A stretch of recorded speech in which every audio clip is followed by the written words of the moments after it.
Face à la multiplication des accidents de la route dus à des infractions, le gouvernement français a décidé de lutter contre l'insécurité routière en modifiant le permis actuel. Le nouveau titulaire d'un permis partira avec un capital de 6 points. Si sa conduite a été exemplaire pendant 3 ans, il atteindra alors les 12 points maximum du permis définitif. Autre nouveauté, la durée de l'examen de conduite passera de 22 à 35 minutes. La France se mettra ainsi au diapason de l'Union européenne. À noter encore des questions supplémentaires sur la sécurité routière et un certificat médical d'aptitude à la conduite obligatoire pour tout candidat au permis. Qu'a décidé la France pour rester dans la moyenne européenne ?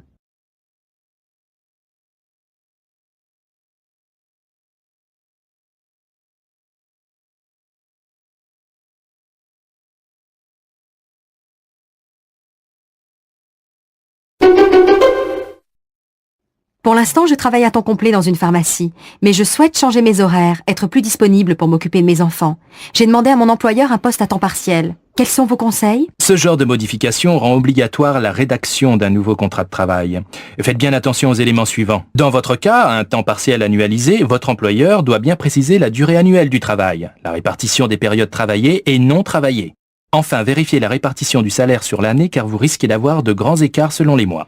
Merci. Que risque la jeune femme dans son nouveau contrat ?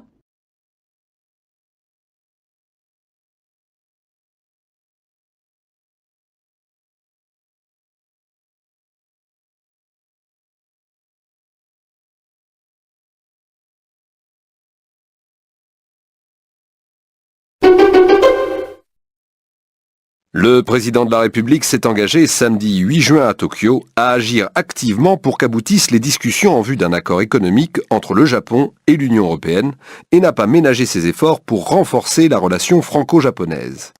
L'Europe exige du Japon, très pointilleux et attaché à protéger son économie, la réciprocité pour la levée des barrières tarifaires et réglementaires qui entravent les échanges. Pour le président, un partenariat Japon-Europe serait bon économiquement pour l'Europe et excellent pour le Japon. Chantre de la diplomatie économique, le président a aussi vanté les partenariats entre les entreprises des deux pays et promis de les accélérer. Quelle est l'une des conditions pour qu'un accord économique entre le Japon et l'Union européenne puisse aboutir ?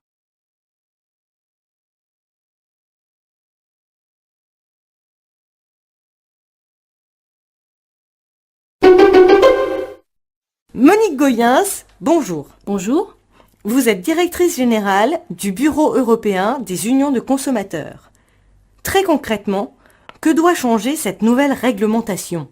La réglementation européenne, si elle est bien confirmée par le comité du Parlement européen, va devoir permettre aux consommateurs d'avoir des informations plus lisibles, des caractères un peu moins petits, des contrastes un peu plus clairs pour pouvoir lire effectivement, convenablement, les informations nutritionnelles sur les emballages alimentaires. C'est très important pour les consommateurs.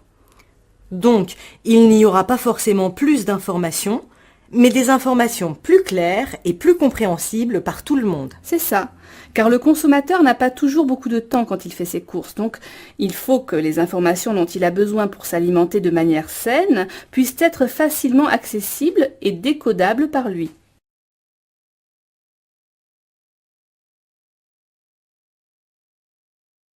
Pourquoi cette nouvelle réglementation est-elle importante pour le consommateur ?